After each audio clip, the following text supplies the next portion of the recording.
Hi dears, welcome back to our channel. അപ്പോൾ ഇന്ന് ഞാൻ വന്നിട്ടുള്ള നല്ലൊരു ഹെയർ ഡൈയുടെ വീഡിയോ ആയിട്ടാണ്. ഉപയോഗിച്ച് നോക്കിയിട്ട് റിസൾട്ട് കിട്ടിയ നല്ലൊരു ഹെയർ ഡൈ ആണ്. അതുകൊണ്ടാണ് ഞാൻ നിങ്ങളുമായിട്ട് ഷെയർ ചെയ്യുന്നത്. ഞാൻ ഈ വീഡിയോയിൽ പറയുന്നത് പോലെ കറക്റ്റായിട്ട് നിങ്ങൾ ഹെയർ ഡൈ ഉണ്ടാക്കി അപ്ലൈ ചെയ്യുകയാണെങ്കിൽ ആ ഒരു റിസൾട്ട് നിങ്ങൾക്കും കിട്ടും. അപ്പോൾ വീഡിയോ സ്കിപ്പ് ചെയ്യാതെ ഇരുന്ന് കാണുക. അപ്പോൾ ഈ വീഡിയോ ആദ്യമായിട്ടാണ് നിങ്ങൾ കാണുന്നതെങ്കിൽ വീഡിയോ ഇഷ്ടപ്പെട്ടിട്ടുണ്ടെങ്കിൽ സബ്സ്ക്രൈബ് ചെയ്ത് കൂടെ മറക്കണ്ട. അപ്പോൾ ഒട്ടും സമയങ്ങളായിട്ട് നമുക്ക് വീഡിയോയിലോട്ട് കിടക്കാം. നമ്മളിൽ ഒട്ടുമിക്ക ആൾക്കാരും അഭിമുഖീകരിക്കുന്ന ഒരു പ്രശ്നമാണല്ലോ ഈ നര എന്ന് പറയുന്നത്. ഈ നര ഇത്രയും കൂടാനുള്ള പ്രധാന കാരണം നമ്മൾ തന്നെയാണ് കേട്ടോ. നമ്മളിൽ ഒന്നോ രണ്ടോ നരയൊക്കെ കാണുമ്പോൾ നമ്മൾ ടെൻഷൻ അടിച്ച് നേരെ കെമിക്കൽ ഡൈ ഒക്കെ യൂസ് ചെയ്യാൻ വേണ്ടി പോകും. അപ്പോൾ ആ ഒരു കെമിക്കൽ ഡൈയുടെ യൂസേജ് തന്നെയാണ് നമ്മളിൽ കൂടുതലും നര വരാനുള്ള സാധ്യത ഉണ്ടാക്കുന്നത്. മാത്രമല്ല, നമുക്ക് കിട്ടുന്ന റിസൾട്ട് എന്ന് പറയുന്നത് ഒന്നോ രണ്ടോ ദിവസം മാത്രം നീണ്ടു നിൽക്കുന്ന ഒരു റിസൾട്ട് മാത്രമാണ്. അപ്പോൾ നല്ലൊരു റിസൾട്ട് തരുന്ന ഓർഗാനിക്കായിട്ടുള്ള ഹെയർ ഡൈ നമുക്ക് വീട്ടിൽ തന്നെ ഉണ്ടാക്കാൻ വേണ്ടി പറ്റും. അപ്പോൾ ആ ഒരു ഹെയർ ഡൈ നമുക്ക് എങ്ങനെ ഉണ്ടാക്കാം നോക്കാം. അതിനായിട്ട് നമുക്ക് മെയിനായിട്ട് വേണ്ടത് കടുകാണ്. ഞാനിവിടെ ഒരു 5 ടേബിൾ സ്പൂണോളം കടുക് എടുത്തിട്ടുണ്ട്. ഈ കടുകിൻ്റെ അളവ് എന്ന് പറയുന്നത് ഓരോരുത്തരുടെയും മുടിയെ ഡിപ്പെൻഡ് ചെയ്തിരിക്കും കേട്ടോ. അത്യാവശ്യം നരയുള്ള പുരുഷന്മാർക്കൊക്കെ ആണെങ്കിൽ ഈ ഒരു 5 ടേബിൾ സ്പൂൺ കടുക് മതിയാകും. അതേസമയം സ്ത്രീകൾക്കാണെങ്കിൽ 8 മുതൽ 10 ടേബിൾ സ്പൂണോളം കടുക് എടുക്കാം കേട്ടോ. അപ്പോൾ ഞാനിതാ ഇവിടെ 5 ടേബിൾ സ്പൂണോളം കടുക് എടുത്തിട്ടുണ്ട്. ഇനി നമുക്ക് ഇതൊന്ന് വറുത്തെടുക്കണം. അപ്പോൾ ഇത് കടുക് വറുത്തെടുക്കാനായിട്ട് ഞാനൊരു ഇരുമ്പ് ചട്ടി അടുപ്പിലോട്ട് വെച്ചിട്ടുണ്ട്. ആ ചട്ടി ഒന്ന് ചൂടായി വരുമ്പോഴേക്കും നമുക്ക് അതിലോട്ട് കടുക് ഇട്ട് കൊടുക്കാം. നമ്മൾ കടുക് വറുക്കാനായിട്ട് ഇതുപോലുള്ള ഇരുമ്പ് ചട്ടിയോ അല്ലെങ്കിൽ ഏതെങ്കിലും പഴയ പാത്രങ്ങളോ യൂസ് ചെയ്യുന്നതാണ് കേട്ടോ നല്ലത്. അപ്പോൾ ഇത് നമ്മുടെ ചട്ടി നന്നായിട്ട് ചൂടായിട്ടുണ്ട്. ഇനി അതിലോട്ട് കടുക് ഇട്ട് കൊടുക്കാം. ഇപ്പം ഞാനിത് കടുക് ഇട്ട് കൊടുത്തിട്ടുണ്ട്. ഇനി ഇത് നമുക്ക് നന്നായിട്ടൊന്ന് വറുത്തെടുക്കാം. ഈ ഒരു കടുക് വറുത്തെടുക്കുമ്പോൾ ലോ ഫ്ലെയിമിൽ ഇട്ടിട്ട് വേണം കേട്ടോ വറുത്തെടുക്കാനായിട്ട്. ഞാനിവിടെ ഓയിലൊന്നും ഒഴിച്ചു കൊടുത്തിട്ടില്ല. ആ ചൂടായ ചട്ടിയിലോട്ട് കടുക് ഇട്ട് വറുത്തെടുക്കുകയാണ്. ഇപ്പോൾ നമ്മുടെ കടുക് ജസ്റ്റ് ഒന്ന് പൊട്ടി തുടങ്ങിയിട്ടുണ്ട്. നമ്മൾ ഇട്ട് കൊടുത്ത കടുകിൻ്റെയൊക്കെ കളറ് മാറി ഒരു ബ്ലാക്ക് കളർ വരുന്നത് വരെ നന്നായിട്ട് ഇളക്കി കൊടുക്കണം കേട്ടോ. ഈ ഒരു പണി പെട്ടെന്ന് തീരാനായിട്ട് ഹൈ ഫ്ലെയിമിൽ ഇട്ടിട്ട് കടുക് കരിച്ചെടുക്കാൻ വേണ്ടി പാടില്ല കേട്ടോ. ലോ ഫ്ലെയിമിൽ ഇട്ടിട്ട് തന്നെ കടുക് വറുത്തെടുക്കണം. ഇപ്പോൾ നമ്മുടെ കടുകൊക്കെ നന്നായിട്ട് പൊട്ടി തുടങ്ങിയിട്ടുണ്ട്. ആ ഒരു കളറൊക്കെ ചേഞ്ച് ആവുന്നുണ്ട്. ഈ ഒരു കളർ മാറിയിട്ട് ഒന്നുകൂടി ഒന്ന് ബ്ലാക്ക് കളറാണ്. ആ ഒരു ടൈം മാത്രമേ നമ്മൾ തീ ഓഫ് ചെയ്യാൻ പാടുള്ളൂ. ഇപ്പോൾ ഇത് നമ്മുടെ കടുകിൻ്റെയൊക്കെ കളർ മാറിയിട്ട് നന്നായിട്ട് ബ്ലാക്ക് കളർ ആയിട്ടുണ്ട്. ഒരു ടൈം നമുക്ക് തീ ഓഫ് ചെയ്യാം. ഇനി ഈ ഒരു കടുക് നന്നായിട്ടൊന്ന് തണുക്കട്ടെ. അതിനായിട്ട് നമുക്ക് വെയിറ്റ് ചെയ്യാം. പിന്നെ നമുക്ക് ഇതിലോട്ട് വേണ്ടത് സവാളയുടെ തൊലിയാണ്. അത് നമ്മൾ കറിക്കൊക്കെ വേണ്ടി സവാള ഒക്കെ കട്ട് ചെയ്തല്ലോ, ആ ഒരു ടൈം ഇതുപോലെ തൊലിയൊന്ന് എടുത്തു വെച്ചാൽ മതി. ഇല്ലാന്നുണ്ടെങ്കിൽ നിങ്ങളുടെ അടുത്തുള്ള അറിയുന്ന കടകൾ വല്ലതും ഉണ്ടെങ്കിൽ അവരോട് ചോദിച്ചാൽ അവരെടുത്ത് തരും കേട്ടോ. കടകളിൽ ഇതുപോലെ ഉള്ളിയൊക്കെ കൊണ്ടുവരുന്ന കാർട്ടൂണിൽ ഒത്തിരി ഉള്ളിത്തൊലിയൊക്കെ ഉണ്ടാവും. അപ്പോൾ അതവർ വേസ്റ്റിൽ കളയുന്ന കാര്യമാണല്ലോ. അപ്പോൾ ഇങ്ങനെ ചോദിക്കുകയാണെങ്കിൽ അവരെടുത്ത് തരും കേട്ടോ. അപ്പോൾ നമുക്ക് ഈ ഉള്ളിത്തൊലി കൂടി ഒന്ന് വറുത്തെടുക്കണം. അപ്പോൾ ഇത് ഞാനൊരു ചട്ടി അടുപ്പിലോട്ട് വെച്ചിട്ടുണ്ട്. നേരത്തെ എടുത്ത ഇരുമ്പ് ചട്ടി തന്നെയാണ്.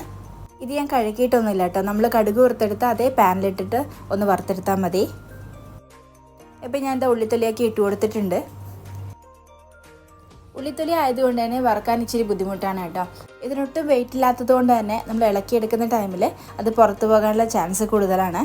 അപ്പോൾ അതുകൊണ്ട് തന്നെ ഞാൻ കൈവച്ചൊന്ന് തിരുമ്മിയിട്ട് അതൊന്ന് ചെറുതാക്കി കൊടുക്കുകയാണ്. ഇത് ആദ്യമായിട്ട് ചെയ്യുന്നവരാണെങ്കിൽ ചട്ടിയിലിടുന്നതിന് മുന്നായിട്ട് ഇതുപോലെ കൈകൊണ്ട് തിരുമ്മി ഒന്ന് പൊടിച്ചതിന് ശേഷം നമുക്ക് വറുത്തെടുക്കാം. ഇതുപോലെ കൈകൊണ്ട് തിരുമ്മിയിട്ട് മാക്സിമം ഒന്ന് ചെറുതാക്കി കൊടുക്കാം. അങ്ങനെ ആകുമ്പോൾ നമുക്ക് വറുത്തെടുക്കാനായിട്ട് എളുപ്പമാണ് കേട്ടോ. ഇപ്പം ഞാൻ ഇത് കൈകൊണ്ട് നന്നായിട്ട് പൊടിച്ചെടുത്തിട്ടുണ്ട്. ഇനി ഇത് നമുക്കൊന്ന് വറുത്തെടുക്കാം. ഈ ഒരു ഉള്ളിത്തൊലിയുടെ ആ ഒരു റെഡ് കളറൊക്കെ പോയിട്ട് ബ്രൗൺ കളർ ആവണം കേട്ടോ. അതുവരെ നമ്മൾ നന്നായിട്ടൊന്ന് വറുത്തെടുക്കണം.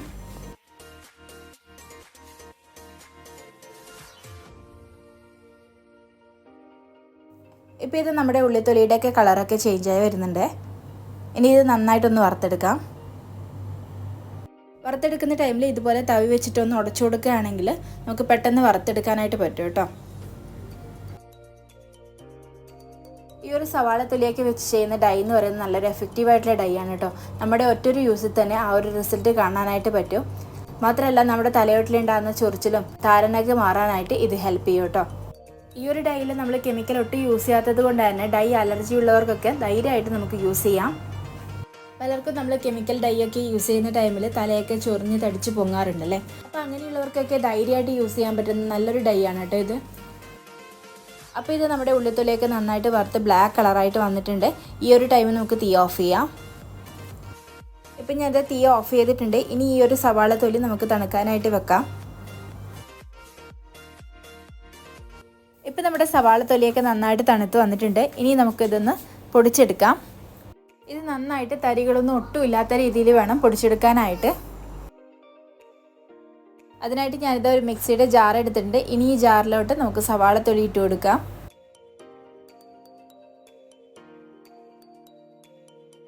ഇനി ഇത് നമുക്ക് നന്നായിട്ടൊന്ന് പൊടിച്ചെടുക്കാം.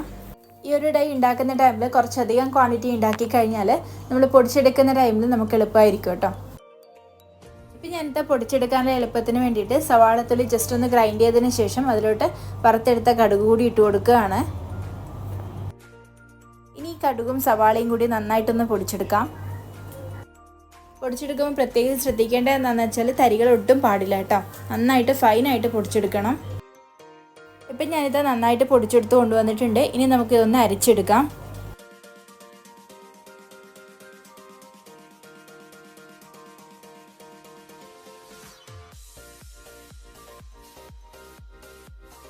ഇപ്പം ഞാനിത് അരച്ചെടുത്ത് കൊണ്ടുവന്നിട്ടുണ്ട്.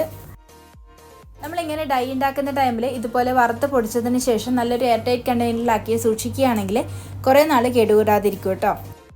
മാത്രമല്ല ജോലിക്കൊക്കെ പോകുന്നവരാണെങ്കിൽ നമുക്ക് ഇതുപോലെ വറുക്കാനുള്ള ടൈമൊന്നും കിട്ടത്തില്ല. അപ്പോൾ അങ്ങനെയുള്ളവരൊക്കെ ഫ്രീ ടൈം കിട്ടുമ്പോൾ ഇതുപോലെ വറുത്ത് പൊടിച്ച് ഒരു എയർ ടൈറ്റ് കണ്ടെയ്നറിലാക്കി സൂക്ഷിക്കുകയാണെങ്കിൽ എളുപ്പത്തിൽ നമുക്ക് ഡൈ ഉണ്ടാക്കിയെടുക്കാൻ വേണ്ടി പറ്റും. ഇനി ഈ ഒരു ഡൈ ഉണ്ടാക്കിയെടുക്കാനായിട്ട് നമുക്ക് മെയിനായിട്ട് വേണ്ടത് ഓയിലാണ്. ഇപ്പം ഞാനിവിടെ യൂസ് ചെയ്യുന്നത് നോർമൽ വെളിച്ചെണ്ണയാണ്. ഇതിന് പകരമായിട്ട് നിങ്ങൾ ഏതാണോ ഓയിൽ ഉപയോഗിക്കുന്നത് ആ ഓയിൽ തന്നെ ഉപയോഗിക്കാവുന്നതാണ്. ഇവിടെ ഞാനൊരു 3 ടേബിൾ സ്പൂണോളം ഓയിൽ ഒഴിച്ച് കൊടുക്കുന്നുണ്ട്. ഇനി നമുക്കിത് നന്നായിട്ടൊന്ന് മിക്സ് ചെയ്തെടുക്കാം. നന്നായിട്ടൊന്ന് മിക്സ് ചെയ്തിട്ട് ഒരു പേസ്റ്റ് രൂപത്തിലാക്കിയെടുക്കണം കേട്ടോ.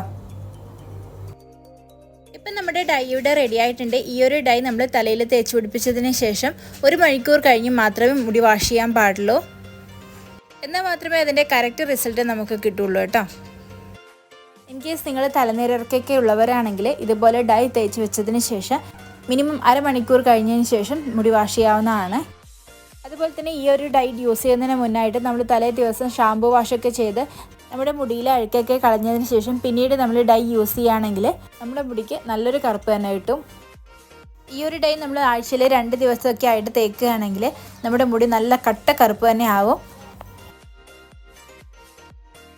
അപ്പോൾ എല്ലാവരും ഈ ഒരു ഡൈ ഉറപ്പായും ട്രൈ ചെയ്ത് നോക്കണം. അപ്പോൾ ഈ ഒരു വീഡിയോ ഇഷ്ടപ്പെട്ടിട്ടുണ്ടെങ്കിൽ നിങ്ങൾ ലൈക്ക് ചെയ്യാൻ മറക്കണ്ട, സബ്സ്ക്രൈബ് ചെയ്ത് കൂടെ കൂടാനും മറക്കണ്ട.